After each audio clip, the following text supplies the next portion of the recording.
Superman, great to be with you. Mr. Christopher Hummel, what's up, boss? Awesome, awesome. Look forward to spending a little time with you here and for everyone to get a chance to know you a little bit better. I know you grew up in Vegas. You love Vegas. Always will be in Vegas. Vegas, Vegas, Vegas. But tell us a little bit about your childhood. Yes, sir. I was born and raised in Las Vegas, so when I always tell people that I love Las Vegas, I'll also admit maybe it's all I know, just because I've always been here. I've really never, other than maybe for some work trips and things like that, I've really never been anywhere. But born and raised in Las Vegas, my parents, my mother from Taiwan, my father from mainland China, met each other, fell in love, and then came to America, came to Vegas, and then they started their own small business. They owned a motel on Fremont and Eastern, which is in the downtown area. And at the time, they actually had an opportunity, Mr. Chris, to either choose to have a motel on the strip or downtown. And then talk about sometimes vision, I guess. They Wow. should have picked the strip. They didn't. They picked downtown. And then downtown at the time was so popular. It was like the place to be until one of the big dogs, one of the big guys of Las Vegas, Steve Wynn, opened up Mirage. But anyway, I digress. So before that, they started the motel. They got it on Fremont and Eastern. It was one of the worst areas of Las Vegas. I grew up there my entire life. It's really all I knew. We cleaned rooms and did front desk and let people in and did that whole thing. And so yeah, I love Las Vegas. It's just what I grew up with. Well, I know you spent a lot of time working in the hotel, motel. Tell us a little bit about that. Yeah. It talks, there's a lot of that, you've talked about it a lot when it comes to like your culture. It's whatever you grew up with is what you're used to. And I think a lot of people today, if they heard about my childhood, they would say, there's no way I could do that. Or if you threw in someone, a little older, into the motel atmosphere, there's just no way they could do that. But at the time, it's just all we did. My father ended up getting cancer. He passed away from cancer. Now it's been about 2 decades now, so it's been a bit. But during that process, my mom worked 7 a.m. to 7 p.m. and then I took over from 7 p.m. to 7 a.m. And so for those 12 hours, I was just running front desk. Customers came in, and that was the entire teaching for me on communication skills, how to talk to people. Like these complete strangers would come in, they would ask for a room. It was $50 a night or whatever it might have been that particular day. And a lot of times they would be like, oh, that's too much. They would walk away. And then I just learned sales skills through that, saying, oh, wait, hold on. Well, what are you looking to spend?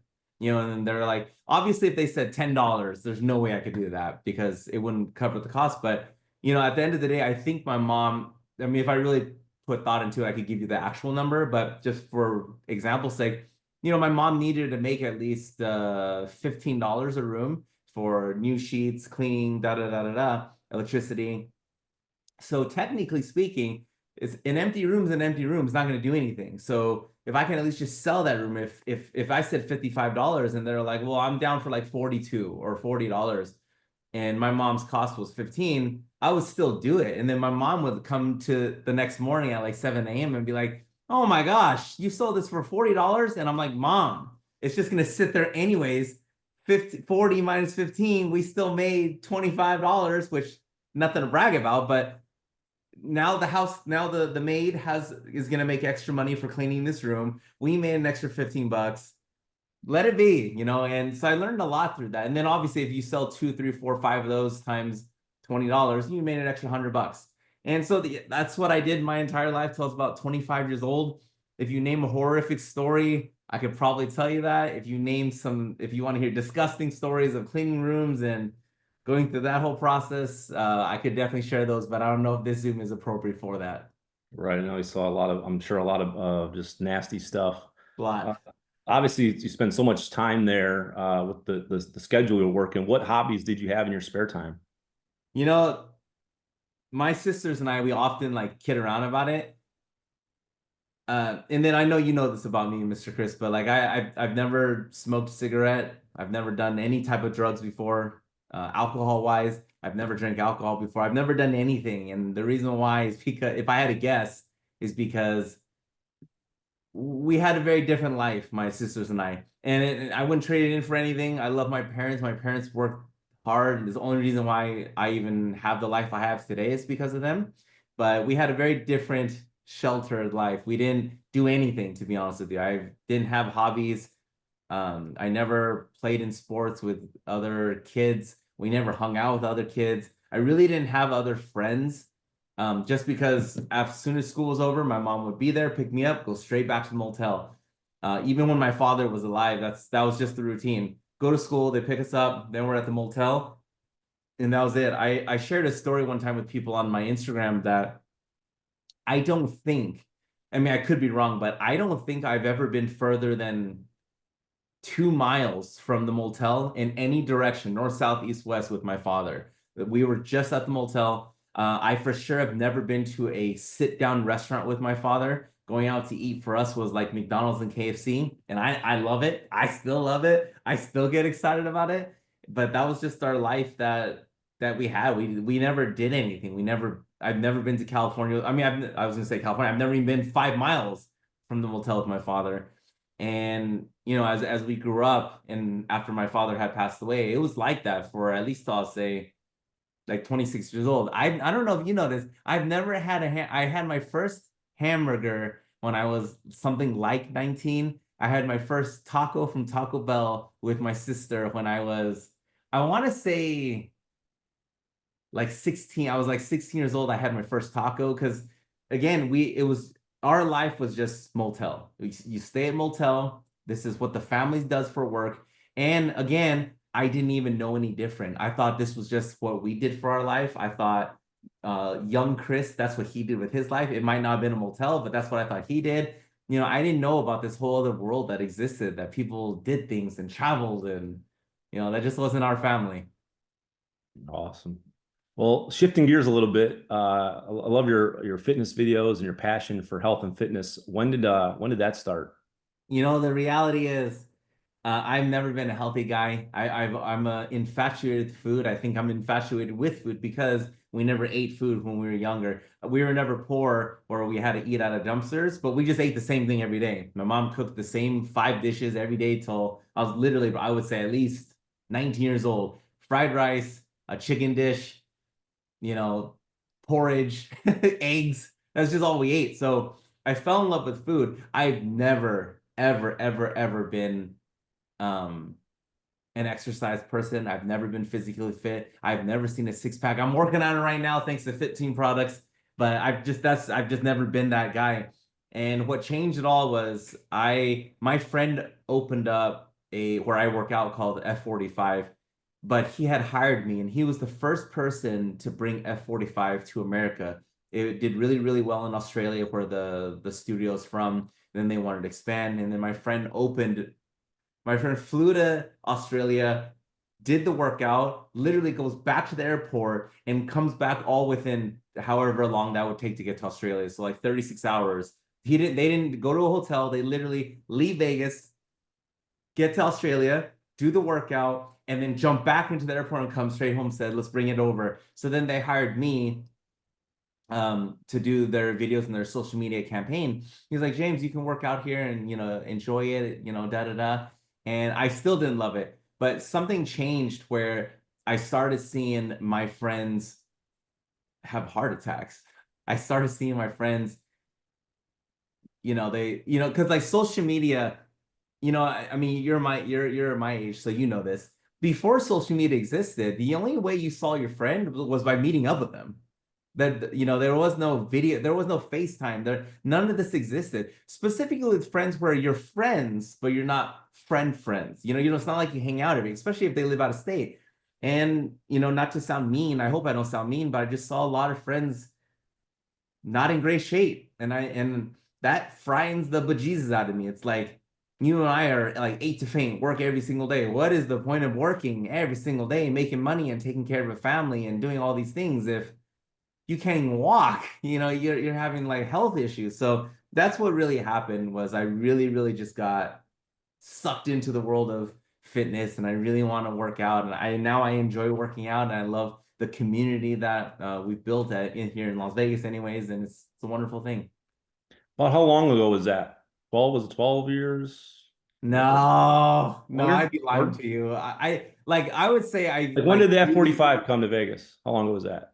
they're in year 10, but I Year didn't 10, start, okay. I didn't even Right. use the membership that they gave me. I didn't even use it. I just did what I was supposed to. I would say sometime a little bit after COVID is where I got like legitimately like where I am today, where it's just like if I don't drink my hydrate, FITTEAM hydrate, I'm in a bad mood. If I don't take my our products and I don't if I don't work out, now I get upset. And I think that started a little after COVID, where Yeah, I you're like locked in. You're going every day. Sometimes you're doing two classes, like you said.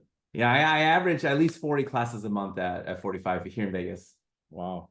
And then you've even done some, different races or events. Tell us about a couple of those that you've done. Yeah. And I think for anyone that may be watching this, if you're like, well, I don't like working out, trust me, I don't like working out either. But there is something magical about building community. And I know you've done speeches on this and you've talked about this all the time, but it's like the power of building community where you live is so vital because number one, I tell you, and I just said to everyone that I like working out now. But the truth is, and I do work out at a place called F45. But the reality is, it's not necessarily F45. It's just the community of people that I work out with. I love these people. I love seeing them every single day. And the truth is, majority of these people I see now 3, 4, 5 days a week, we don't hang out. I'm never going to hang out with them. They have their own family. They have their own lives. I have my own family. I have my own life. But the cool part is you get to meet up with each other. You're not with your significant other. Not to say there's anything wrong with not being with your significant other, but sometimes it's nice just to that 1 45-minute session you're with these people that you never would have met before, you never would have hung out before, and you realize, wow, this is a great community of people. So to answer that question even more further is, I have no passion for 5K runs. I have no passion for high rocks, which is what we recently did. I'm going to be training for a triathlon. I actually have no passion for any of these things, but that's the magical part about community. My all these friends of mine, they're like, James, we're doing it. And then I say, okay, I'm doing it too, and then you just get sucked into it. And High Rocks recently came to Las Vegas and we did a quad. So it was us, four of us did it together. Um, three, oh my gosh, I don't even remember. Three guys, one girl, Rafael, Veronica, and Diego. We all did it together, and it's something I absolutely 100% never would have did on my own. I know that for a fact because I know how I am.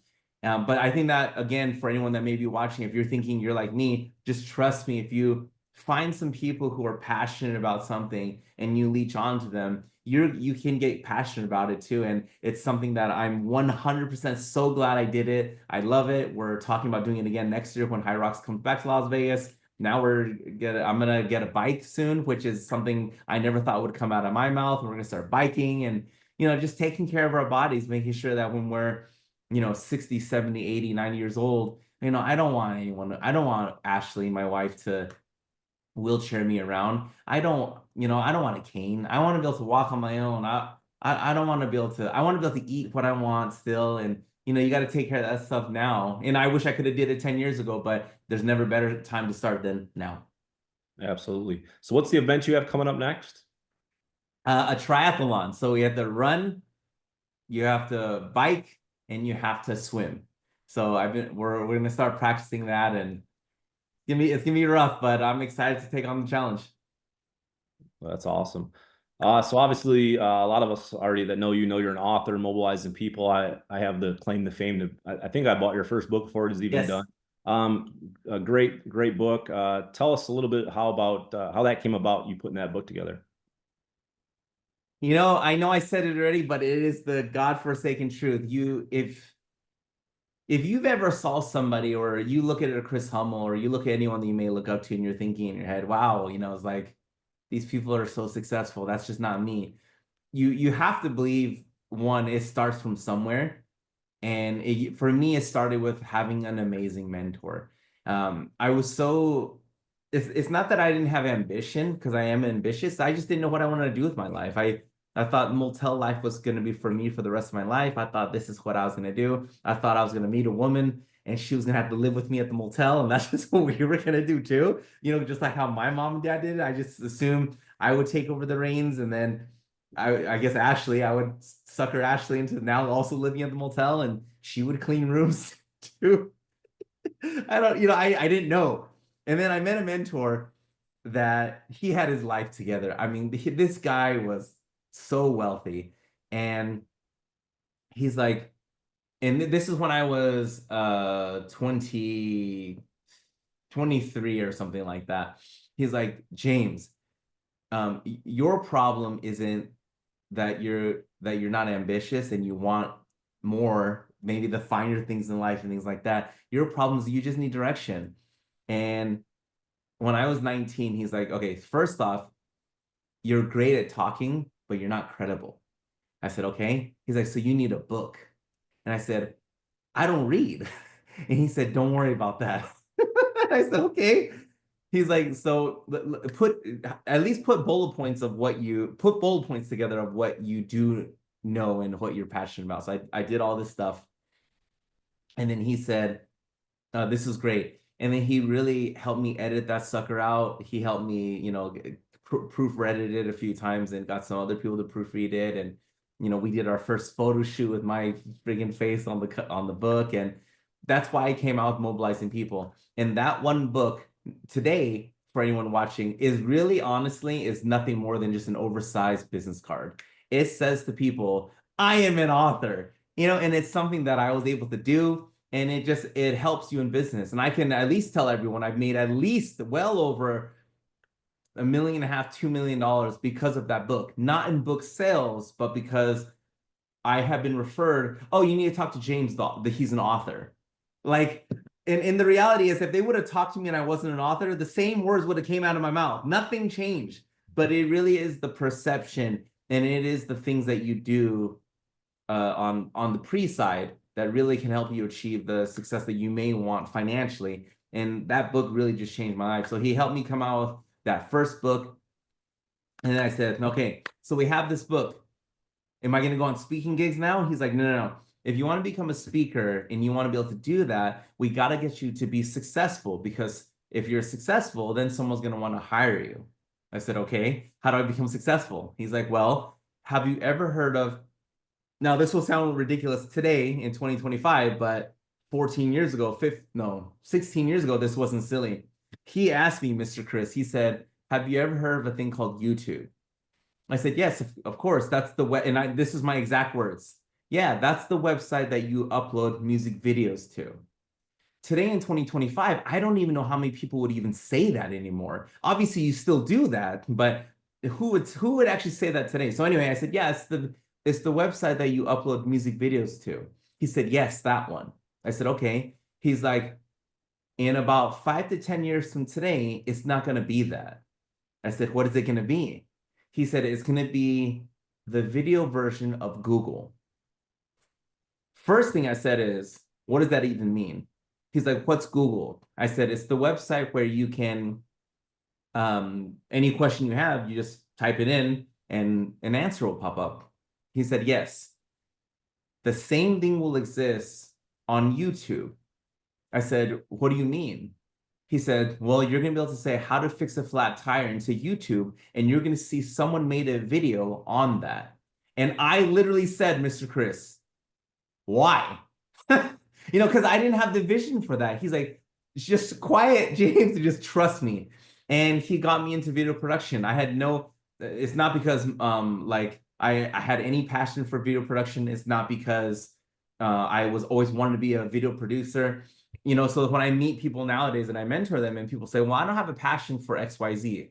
To me, that's irrelevant. That's literally irrelevant. The end goal is, well, what's your vision, ambition, desires, and goals? And what's the vehicle that we can help you get there to achieve that? So anyway, he got me into video production. I learned how to make video, which is a long story. And the next thing you know, I started making videos and been able to have an entire career for myself doing that. Yeah, awesome. It's great to have that kind of guidance. Yeah, if anyone gets anything from this video, for the love of Jesus, find a mentor. Find someone that you can look up to, that you respect, that has a type of life that you want, and if they're willing to, learn from them. Absolutely. What are the most important elements that make up that make a video, truly engaging from start to finish? I think the end goal is, what is the purpose of the video? Anytime I sit down with someone who hires us, whether it's an individual or it's for a business, we always ask them the same thing. After we finish everything, what do you want this video for? What is the point of the video? And that answer is always going to be different. Some people say, like, I've had a client that paid me over 6 figures for a few videos. It was only for a few videos, and to this day, those videos, they're not online. The only way someone sees them is internally through the company employees. So which I find fascinating. Because it's, to me, I sold rooms for $45 a night, not kidding. And so when I hear $100,000, to me, that's a lot of freaking money. Like, do you know how many rooms I would have to sell?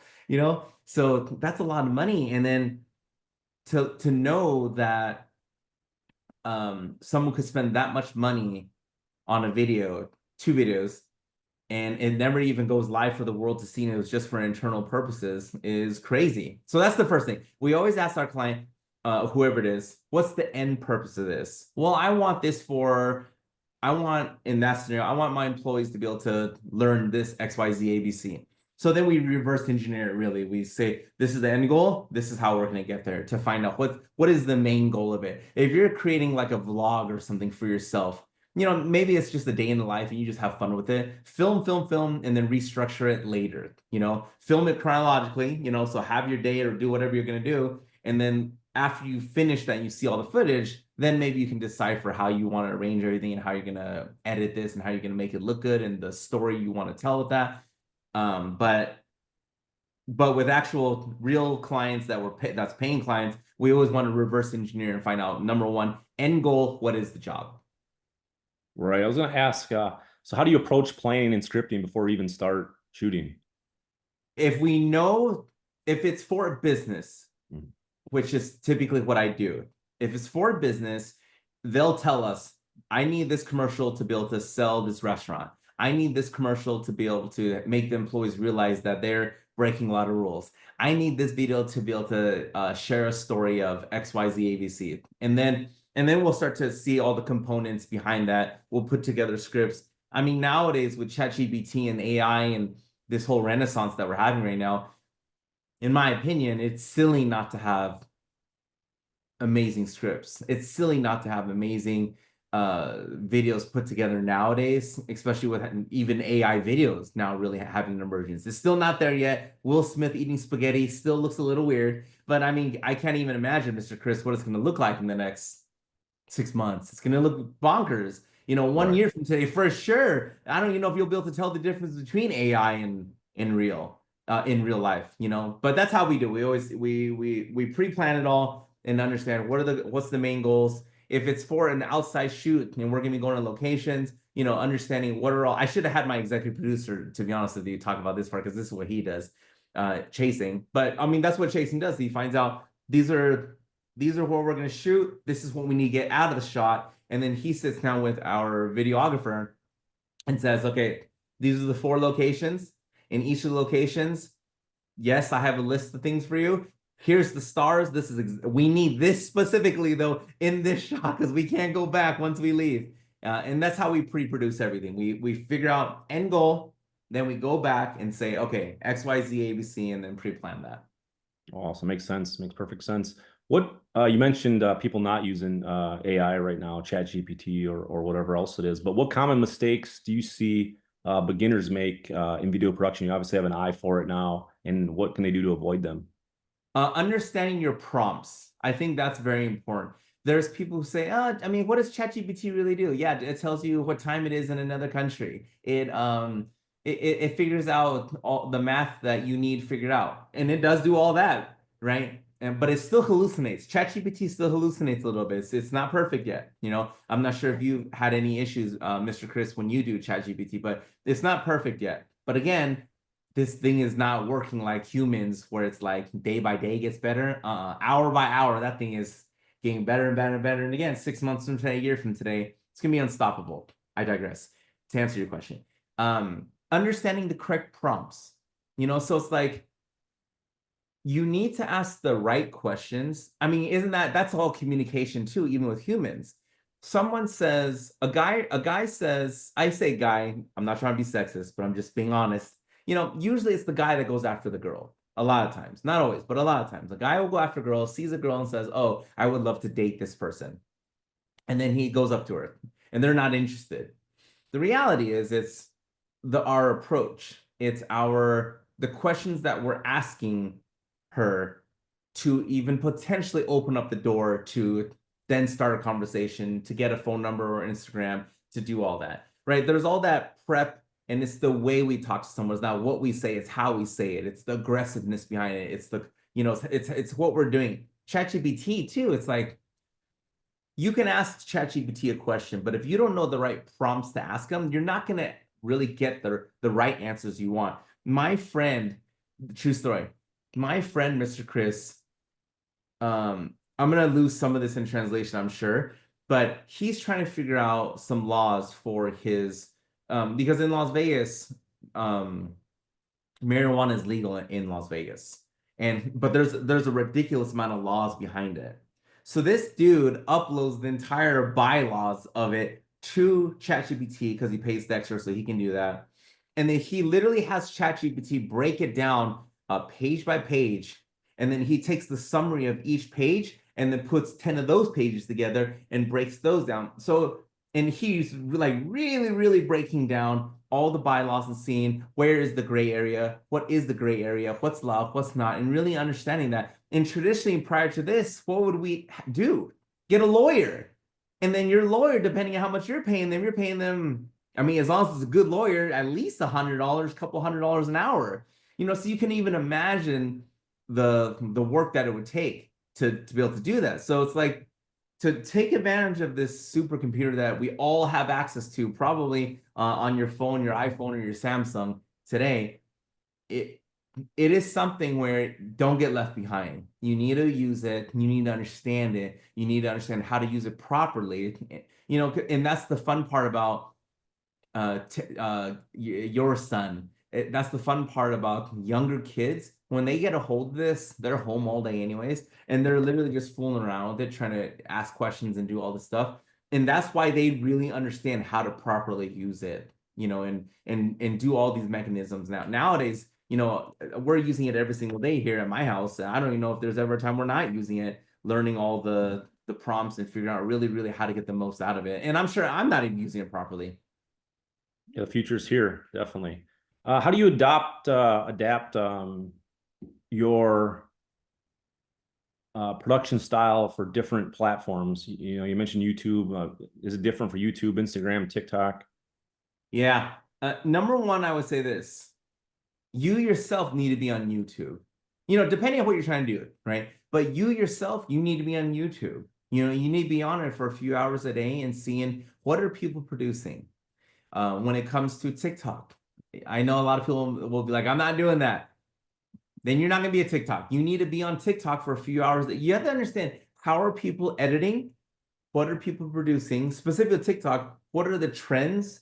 What are the dances? I'm not telling you to dance. I'm not telling you to listen to the song, but it's important to understand, what are those songs? What are people talking about? What are those trends? Because that's what's going to control what's being produced and what's going to get liked and what's going to be shared. If you're not on X, you need to get on X.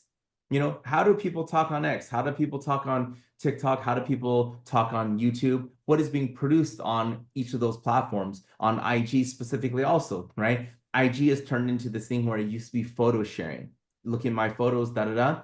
And then Snapchat, when they had full momentum, what did Instagram start? They started stories because they knew they had to adapt. And if you're listening right now and you're not willing to adapt what you're doing, you will get left behind. Even Instagram, this multi-billion-dollar corporation, realized, oh my gosh, people like Snapchat's 24-hour stories, or snaps. We need to do the same thing. They just copied it, put it on their own. Now, most people, or not, I won't say most, but majority of people, at least I'm around, they don't even post photos anymore. It's all through stories. Then TikTok, specifically because of COVID-19, right? Everybody was home. They became TikTokers. They were just on TikTok all day. And then all of a sudden, Instagram again saw, oh my gosh, like TikToks, no one's watching long form videos right now. So then they integrated in what they call reels. I'm sorry, what they call shorts, what they call what they call reels. Then YouTube, Google, multi-billion dollar company said, holy moly, no one's watching our long form. We need to adopt and create shorts. So it's like even these big companies are doing that. So it's like if you're doing something, whatever you're doing, and you're not adapting to what's changing, you will, I mean, unless you're just one of those people who just is very fortunate where you start the trend and you're the one that everyone looks up to. Unless you're that person, you need to learn to adapt. But you could say that about YouTube. YouTube today in 2025, during the time of this recording, is the largest streaming service in the world. Google announced at their keynote 3-4 months ago, there's more people watching YouTube on a TV now for the first time ever than mobile and tablets. And for anyone that doesn't know, that's insane. That means YouTube is becoming TV, meaning the money that you're going to be able to make on YouTube and what's going to happen with YouTube is going to be insane over the next, or from this point on. It's only going to do more and more and more and more and more. Think about it. Disney Plus is not bigger than YouTube.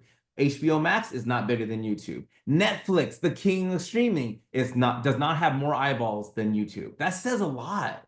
And again, if you're not into video like I am and you're not into social media, you got to understand though, or at least be aware what is going on in the world. So when you do launch your business or whatever you're doing, that you can take advantage of these tools, in most cases, free tools that are available for us to really advance ourselves and advance our wealth.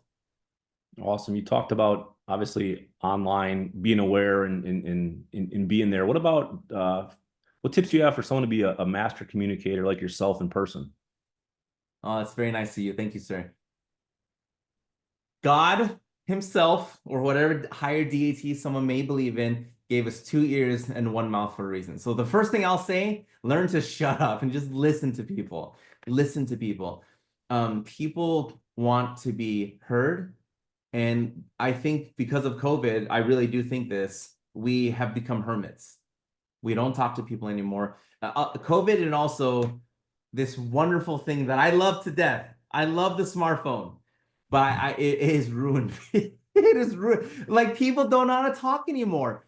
Your son's age and above, I'm sorry, anyone in the vicinity of your son, I'm worried about them. Not your son specific, but I'm worried about that age because they're just on their phones all day. They're just watching. That people are walking on the streets. They're looking down the whole time, looking at their phone. They're no longer talking to people. People don't know how to talk to people anymore.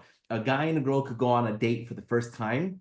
Or let me say, I'm sorry. Before they go on the date, they're like texting each other through like maybe DM. They're liking each other's photos. They're saying quirky little things to each other. For all you know, that guy or girl went to ChatGPT and said, "How do I respond to this so it's funny?" and got that. That's how they responded that through text. Anyway, my point is, when they meet in person, they don't even know how to talk to each other anymore because we lost communication. So I think that, because people say when if anyone's watching this ever comes to work out with me, you'll know I'm very loud at the gym. I walk in there. It's like there used to be a show when me and you were younger, Mr. Chris. Cheers. Everybody knows your name. It was a show about this bar that everybody went to after work and they all became friends and things like that. And for me, I don't drink, but where I work out, my studio is my Cheers. It's where I can make all these friends. We can all talk to each other. We're only going to be there for 45 minutes. Majority of that time we're working out, so you're not talking to each other, but you're able to create this bond with people. And my number one thing I would say is learn how to smile. Learn how to smile, get a big, fast smile on your face. It will attract the right people to you. And then learn communication. And the only way to learn it is by talking to people. I know a lot of people are nervous to talk to people. They don't want to say something dumb. And the reality is the only person that thinks is dumb is you. The only one that's going to be embarrassed about it is by you. And the only way to get past that is by going through it. In my opinion, it's the only way you can really go through and get better at whatever you're trying to get better at is by going through it, failing, falling down, get embarrassed, And then you realize, oh, that doesn't work. Let me get better at that. And talking to people and learning and listening to people. You know, I just had, Mr. Chris, this just happened like an hour ago. I've been working out with this person where I work out with. And after class today, I said, oh, what are you doing today? And this individual said, oh, I'm gonna go to the doctor's. I was like, okay, cool. And so at my place I work out at, I always do a photo of everybody.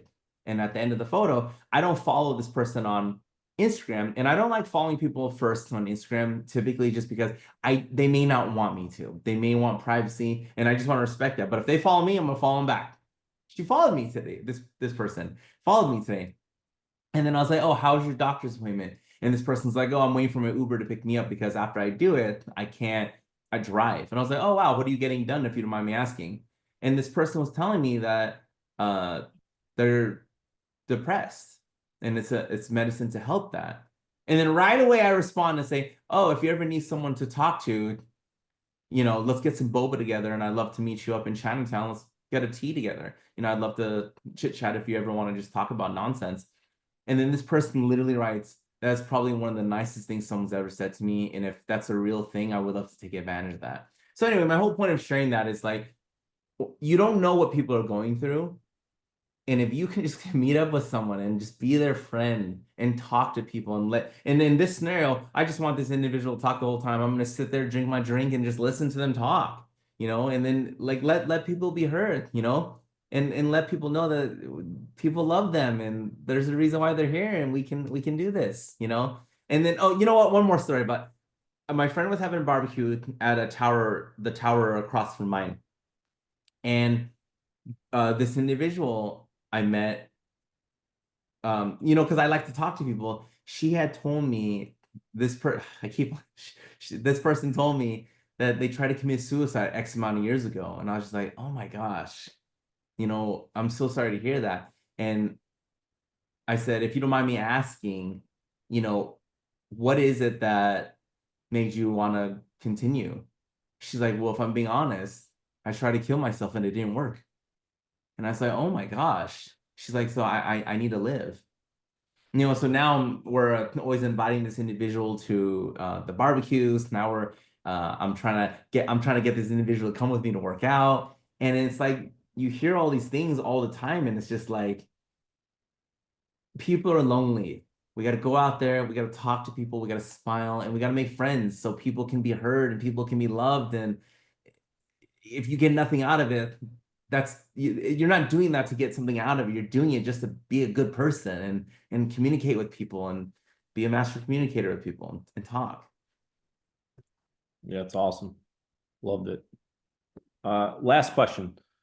You know, you've had a lot of success. I know you want more, but like any entrepreneur, you're always growing, you're always reaching, you're always looking to do more. You mentioned having a mentor that can help, that actually can help and take you to different levels, different heights.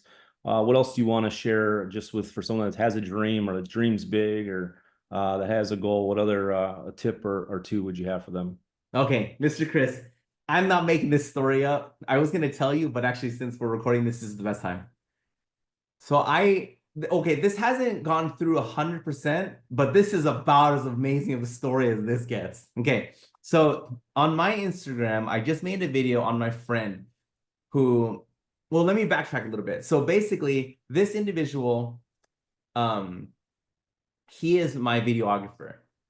And his passion is in video production or videography or anything like that. His passion is cooking. And so I've known him for now probably like six months, give or take. And every time I see him for a shoot, I say, hey, where's my food? You know, because I'm a big foodie. He's like, soon, soon, soon, you know, and I'm like, you're never gonna cook for me. And then about a month ago, he said, hey, I decided to do it. I said, do what? He's like, I bought a booth at a foodie festival in Vegas, and you're invited, obviously. And I was like, I am there, bro. So I get there. I film a video on my phone, you know, and then Mr. Chris, you can see the video on the noodles. Okay. Everything I'm about to tell you is true. This is insane. So I make that video. It goes live on Instagram. Now, I'm being honest with everybody. It's one of my poorest viewed, liked, commented videos that I've produced. And typically, if we're being honest, that usually just means people didn't really care for it. So then you have to kind of look back and wonder, what did I do wrong? Was it the video that was bad? Was it the topic? No one cares about it. Because my videos always have a motivational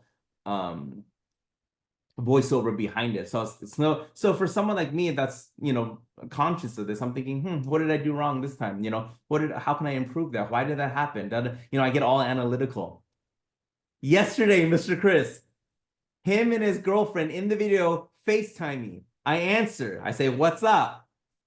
He said, "Hey, you know that video you made?" I was like, "Yeah. My uncle in Indonesia saw it." I said, "Okay." And then my uncle in Indonesia knew someone who's in the upper management of the noodles that we use. It's called oh shoot, I don't remember, like Indo noodles or whatever. I Google them. They do $4 billion a year. Okay. That video gets sent to upper management. Upper management in Indonesia loves the video, then sends it to upper management in America, in the Bay Area, here in California. They love it so much, they then contact Uncle. Uncle gives the number. They contact my videographer. This is yesterday. They say, "Hi, Nick, can we talk to you?" He said, "Hi. Hey, we want to," and now they have this. I don't want to say anything yet because I don't know if I'm allowed to talk. And I'll talk about this next time. Let's just say they have all these amazing things that they're all about to collaborate together with. And I'm not here to take the credit, but it was all based on this video that I looked at the day before yesterday. Said, "Why is this performing so poorly?" So, to answer your question, you just got to do it. There's nothing more. If you have a vision, ambition, desire, and goal, and you want to do this, and you don't know where to start, whatever that is, go to ChatGPT, since we're on this whole AI thing we talked about, and say, my passion is XYZ ABC. How do I get started doing that professionally? Enter. And that's what I mean by the prompts. You have to understand it knows the answer, but it can only answer what you ask them, right? So that's the first thing I would say. Let's put a plan together. What's the end goal? The end goal is I want to do this for a living. Okay, great. Let's go to Chat. If you don't know where to start, go to ChatGPT and say, "I want to do this professionally. How do I start?" Enter. It's probably going to give you an entire dissertation of all these things that you can do. And then the reality is there's only one thing to do. Start. You got to start. You got to do it. You got to put it out there. And you'd be surprised how you put it out there, someone might call you from another country and make it happen. It's an unbelievable, life is an amazing thing. You've had so much success in your life also, Mr. Chris. And I mean, you've seen it so many, and not only have you had success, but you've helped so many people make 7-figure incomes and all these things. And also outside of people you directly helped, you've seen how crazy this world can be in a positive way. You've seen how if you put work out there, God or somebody's going to answer it, but you got to put it out there first. You can't just wish it. You can't just think you deserve it. Even if you do, you got to put it out there, put the hard work in, and let the world see it. And you never know what's going to happen. Absolutely. Love it. Loved our time, James. Thank you so much, Mr. Chris. I enjoy this. Appreciate you, friend for so long, and everything you've done for us. Can't thank you enough. It's an honor, and I'm proud to be a part of the journey. I love being a part of the journey. I love what we're doing. We're doing a good thing. We're making people healthier. I'm not mad at that. I don't know why no one's mad at that, and it's a wonderful thing. And I'm excited to see where we're going to be over this year, 3 years, 5 years, 10 years. It's gonna be fun. Absolutely.